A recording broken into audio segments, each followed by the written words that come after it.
Welcome to the Brant and Sherry Oddcast, sponsored by America's Christian Credit Union. To order Brant's latest book, Life is Hard, God is Good, Let's Dance, or to find out more about the show, go to BrantHansen.com.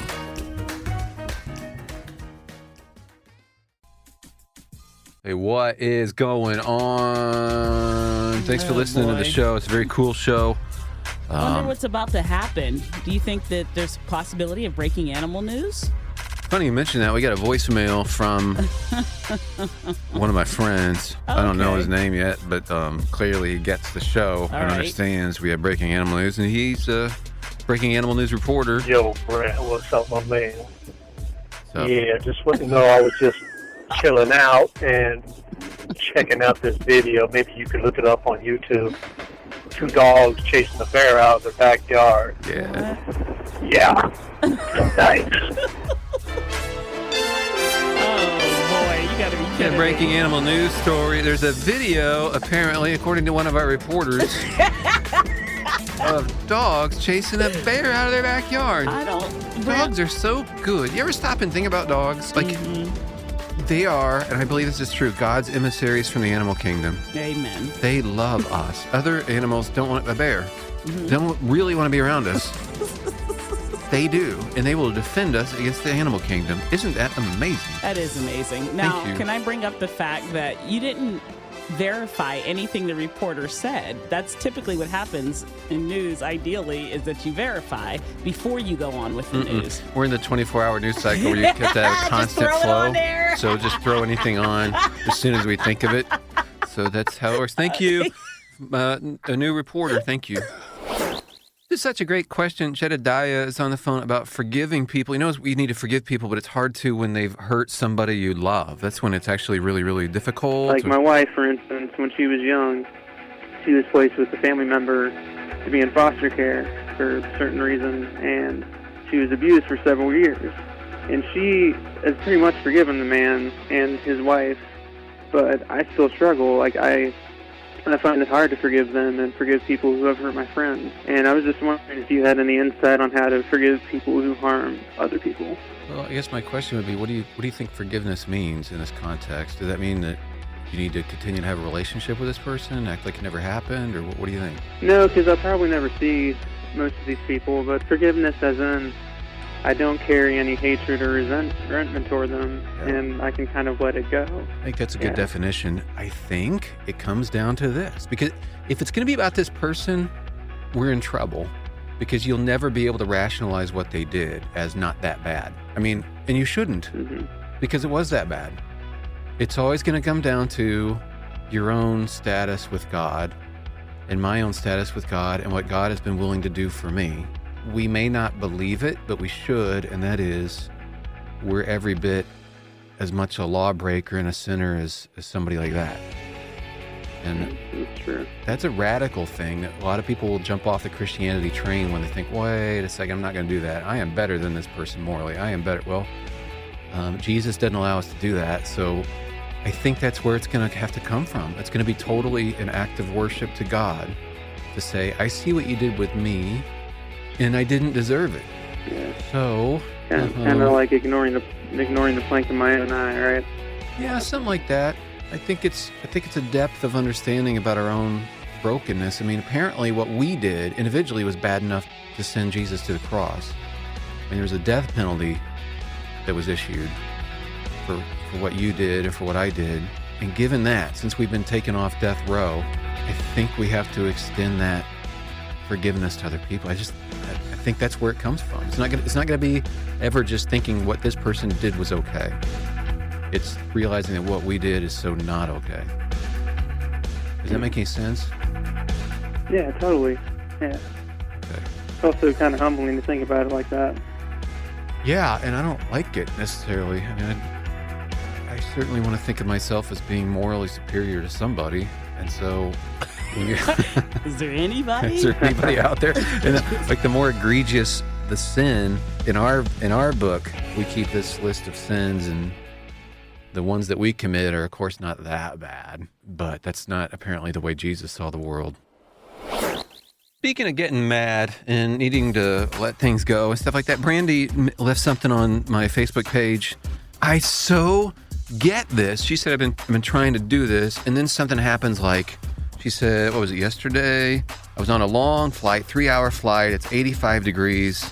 I'm walking through the airport, like the AC's not working, and I spot Starbucks. Oh, a cold Frappuccino would be great. No, the machine was out of order. And then, well, actually, we just cleaned the machine already was really they just didn't want to make one. Mm-hmm. And so what I was telling her is like, that's exactly the scenario that gets me. Mm-hmm.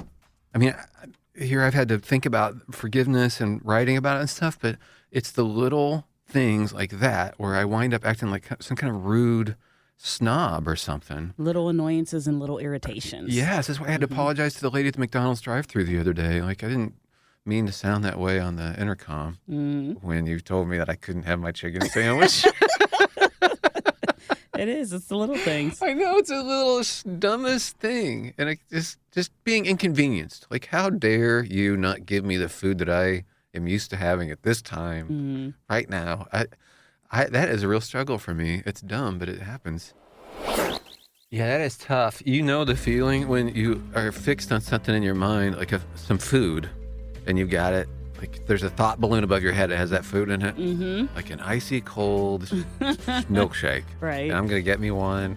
Mm-hmm. And then the milkshake machine's down. Mm-hmm. It's just, there's something about that. There is. And you have to try as hard as you can to extend some grace, because the person on the other counter didn't know about the thought balloon, so they don't know how important it was to you. You've been fixated for the last 2.5, 3 hours. They don't know.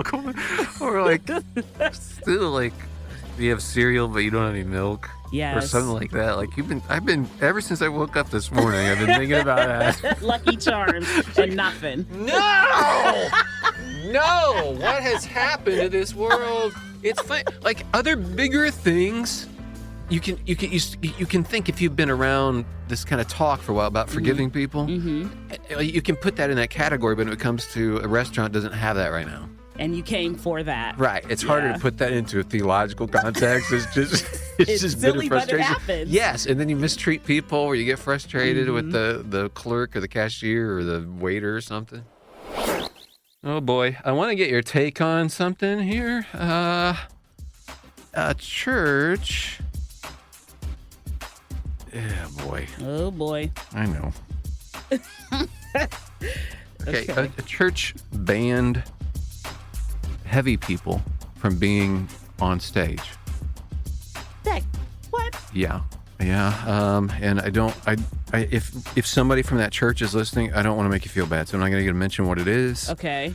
It's not about that. I do think it's newsworthy. Mm-hmm. People did not appreciate it. But they said, hey, look, we're trying to be excellent. And I'll read the quote from their policy. Okay. So they got a worship band and everything. The last thing they want is somebody who's overweight up there. Mm-hmm. Okay. Because we are the first thing the congregation sees. People do judge by appearance. We never get a second chance to make that first impression. Please be sure your style and clothing bring honor and glory to God, isn't excessive. Don't draw unnecessary attention to yourself. Remember, the way we look is of utmost importance. Mm-hmm. And so this church, which is in Oregon, also banned people who are overweight. I don't know who gets to decide that or what, but how did that happen? Because I can see it. Mm-hmm. I mean, and by the way, while most people won't have a written policy, there is something. It's like, well, we got, it's how we look. That sentence is of the utmost importance is how we look. And conversely, Jesus said that was almost like the least important thing. You look great on the outside, but inside. This is why, like, if it ever baffles you, if you ever hear me say this, or maybe you have friends who say this, like, I have a hard time, because I love Jesus, I have a hard time seeing the connection between whatever we're doing, sometimes in church culture, and Him.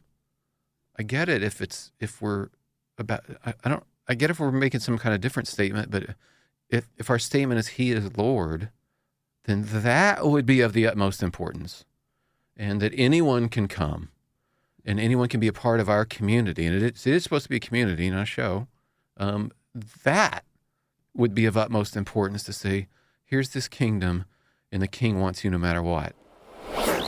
Just want to tell you, I am totally sorry if you're somebody who's new to church culture. Maybe you picked up a Bible in a hotel room, you started reading about this Jesus, and you're fascinated by him. And then you're like, well, I guess I'll go to church. And then you run into something like this. We were just mentioning this church that bans anyone who's overweight from being in the worship team. Like they can't be up front on the stage that they have with the lights because they don't want to make a bad impression. And then you go, wait a second, what does this have to do with the Jesus I was just reading about? What is this? And I want to apologize because we've gotten off track and we need correction. And I don't know how it turned into a show. I don't know what that was supposed to be. But I guess that's just the way we are in this culture. We're really consumer oriented. We like entertainment and stuff. Mm-hmm. So I just want to say I'm sorry. And you're right. And the Jesus that I'm drawn to and that you were drawn to tells a story about all the cool people getting invited to the party, but they didn't want to show up. And so guess who winds up at the party? And he says that's what the kingdom of God is like. It's the misfits. It's the people on the street that don't get invited typically. The people who are morally counted out. Jesus chose his first missionary. His first missionary was not somebody who was cool. It was a woman who basically couldn't even be seen in public for the most part. She had such a horrible reputation, and she believed the wrong thing. She was a Samaritan, so she was the wrong race. She was wrong, and then he chose her to be his first missionary. So that's the Jesus we're in love with here. We'll keep talking about him, but forgive us where we fall short and because our culture is confusing, and sometimes we buy into it way too much.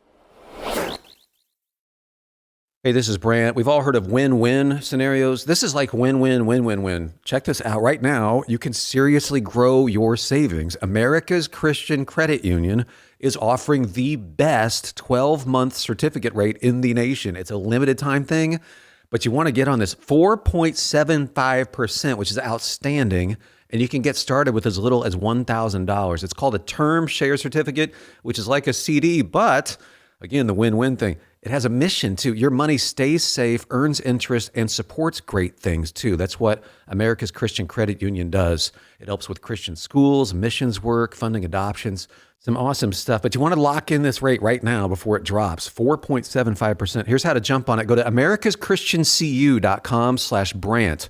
America's Christian Credit Union is federally insured by the NCUA. Go to americaschristiancu.com/BRANT.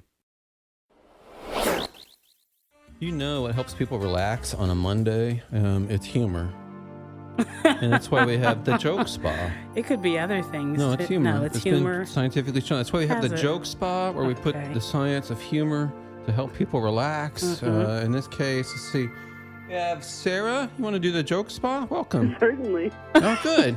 We welcome you into this spa. It's a very nice spa environment. I haven't been to a lot of them myself, but this one is very nice. We have steam coming out of everything, and we got No, you know what, Brant? There's a steam room. You don't have steam just coming out of random places. This one is next level. Steam comes out of everywhere. And that's ridiculous. Also, like hot lava and stuff around. Lava? Lava. My assistant just keeps questioning I'm everything. sorry, I don't understand what's happening here. So here we go. She's lying down. You're lying down now, and we have our lab coats on and everything, and our spa protective glasses and goggles and things. And here is the humor that I'm going to use, which will relax you at the joke spa. I'm actually going to borrow here from Stephen Wright. That's where I got this joke. Okay. So are you ready for this? Because the humor will relax people. Yes. Okay. All right. I'm very ready. Yeah, I got a new dog. He's a paranoid retriever. He brings back everything because he's not sure what I threw him.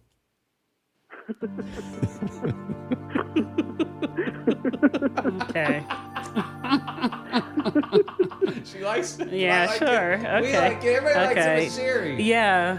I'm sorry. It doesn't report. I'm sorry. It'd be okay if there wasn't lava and steam all over the place. He's a paranoid retriever. He brings back everything because he's not. Yes, we heard, Brant. Okay.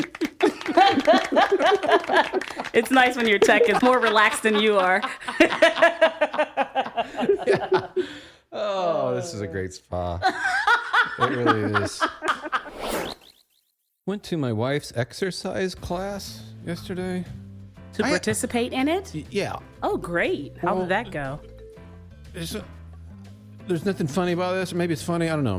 Maybe Sherry will make it funny. Let's try. It's not. Okay. I have this problem. In case you're new to the show, you may not know this, but I have a problem where I give the wrong impression to people and they dislike me at first. I mean, really, really are annoyed by me, and I don't have to say a word. Well. So there was a lady, as I was exiting the room, she said, I don't know this person. She said, as my wife and I were walking out, she's like, oh, class wasn't that bad. I mean, look at your face. Look at your face. Look at your face. And I wouldn't respond. Right. And my wife she was like moving some equipment or something real quick, and I just didn't respond. And so she kept going and kept laughing at me. Oh. She doubled down, tripled down. I never said a word to her. We just walked out. Was she the head of the class? No, it's just a lady. Oh. But I don't understand. I'm sorry. Yeah, it was weird. And my wife said, I'm sorry. That's, she knows. Yeah. But it's like, it's a very strange thing. Do you thing. wish you would have had a comeback? Do you think that would have made it easier? No, I actually felt guilty about it. This is me. Okay. I know this will sound weird, but I felt a little bit guilty about not letting her off the hook. Like normally I will say, well, I got this neurological condition. I look this way. Hey, laugh or whatever. But I just didn't have the energy. And so she felt the need to just keep laughing at me. Well, because at some point I think it turns to nervous laughter because you said something, someone didn't respond, and now you don't know how to get out of it. And that's the moment you shouldn't have said anything. Yeah, I think it's a good rule of thumb not to make fun of somebody's face if you don't know them. Take that little nugget from the Brant Hansen show. This is a general rule. I suppose there are some occasions where it makes a little sense. No comments on people's faces. I actually felt bad about not taking her off the hook. I should have. You know what's awesome about one of Jesus' stories? He tells a story, maybe you've heard this before, but he tells a story about a widow who needs a judge to intervene on her behalf, and he won't. So she goes to his house, hunts him down, bangs on the door, like, please, go away. She keeps coming back, keeps banging on the door. Finally, he gives her what he wants. That's the story. Okay, Jesus said we can approach God that way, like for praying. So if you struggle with praying, you know you're not alone because Jesus is telling us that story because he knew we'd struggle with it. That's why he's pointing out this widow just keeps coming back. She didn't get the thing that she was seeking. She keeps coming back. So he must have known, right? That we would all struggle with this. I've had people say, I prayed about this, nothing happened. Like, okay, try it again. Keep coming back. Maybe God will shape your heart in a different way or work things out in a way you didn't see coming. But clearly Jesus saw this happening, and that's why he told the story to tell you and me, because we get discouraged, to keep doing it. Have you ever been in a really fancy store? And by really fancy, I mean the kind of store where the people don't like you. And it's part of their overall customer service. Insulted that you're even in there. Why are you here? Apparently, that works. It says here they did a study. Upscale stores, if they're the more snobbish the people are, the more you'll want to buy something. What? Really? Yeah. Rejection makes people want. I'm just reading here. Rejection makes people want to buy luxury goods. Huh. The study shows a salesperson's condescending attitude has little effect on consumers' desires to buy affordable brands, but when it comes to... You know what? Here's what I will say. If I get the idea that you think that I can't do it, right? Afford it. So it's to prove to them, like, I'm just as valuable. Yeah, absolutely. Then you walk out going, I can't afford this one. I'm going to get another job. What did I do that for? It's catching on. If you've been listening to the show for very long, I just made up a word, and it's like it's out there now. It's catching on. People are using it. Okay. Yeah, the word is SMIX, and I think it's the perfect word for a smell mix. A mix of smells. Mix of smells. You walk into a room, it's a mix of smells. Yeah, there's bacon going on and pancakes. SMIX. Thank you. Yes, sure. Yeah.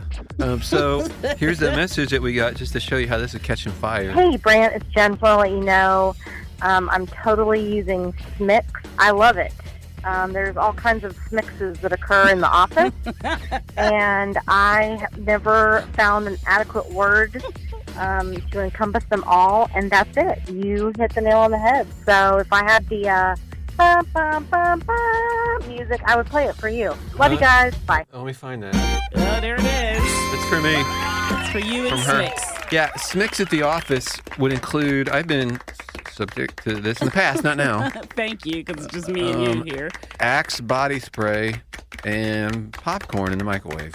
Oh, that the is office. an interesting SMIX. The guy next to you provides part of that SMIX because he uses about a liter a day, and then of Axe body spray. and then he also is the one making the popcorn. He's the one making the SMIX, and I salute that. I appreciate that. SMIX maker. Yeah, SMIX maker. Something beautiful happened yesterday. I thought I would tell you the story of it. Oh, good. I went into Panera, and I used the kiosk thing where you can order your own food.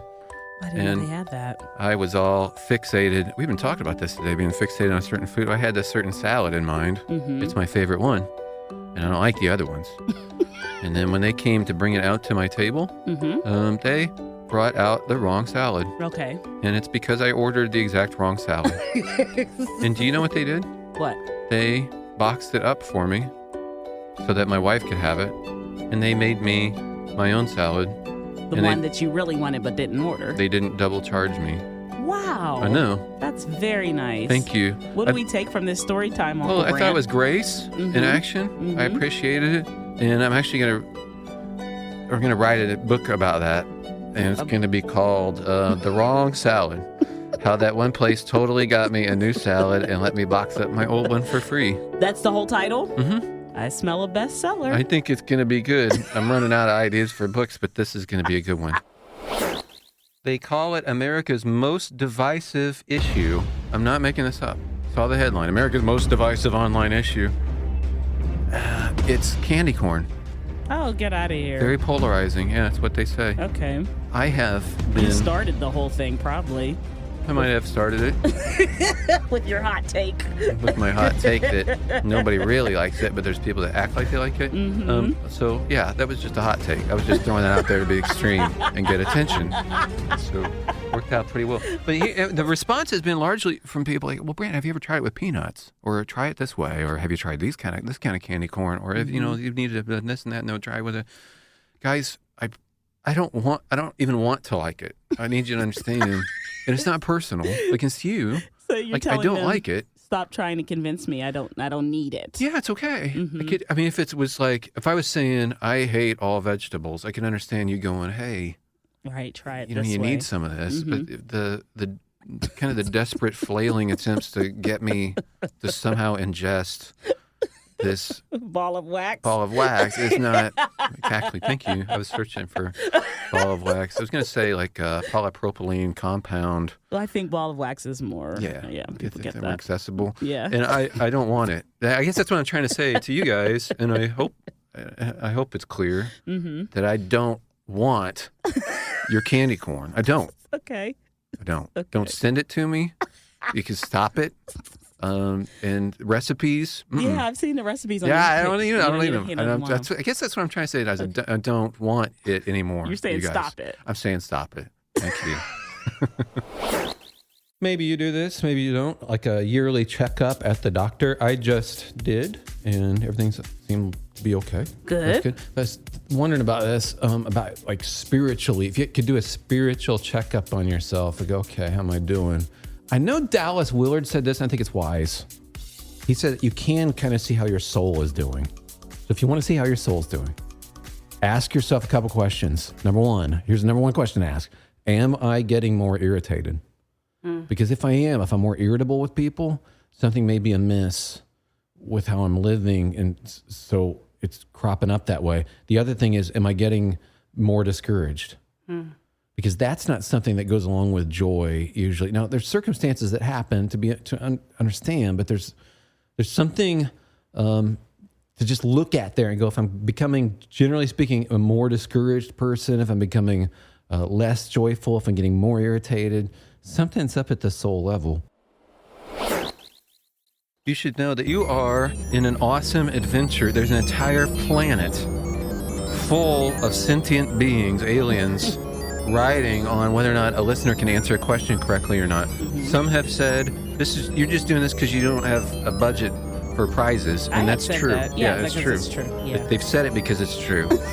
But also, we think it's way better this way because it's nerve-wracking. What if they miss the question and this planet blows up with all these friendly aliens on it? It's high stakes. Oh my goodness!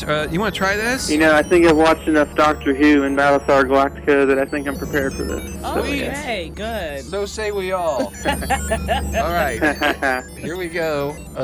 Here's the question for you. It has to do with meetings at work. I have a lot at my workplace. Unending. And I love them. Can't get enough. They listen to the show. Yes, they do. And, so the meetings are wonderful. When they're not in meetings, they can listen to the podcast. But here's the thing. 80% of us admit, there's people in meetings, that they do this during meetings. And it's A or B. A, shop online, or B, daydream. 80% of us admit we shop online or daydream. This is for the survival of a planet. Oh, wow.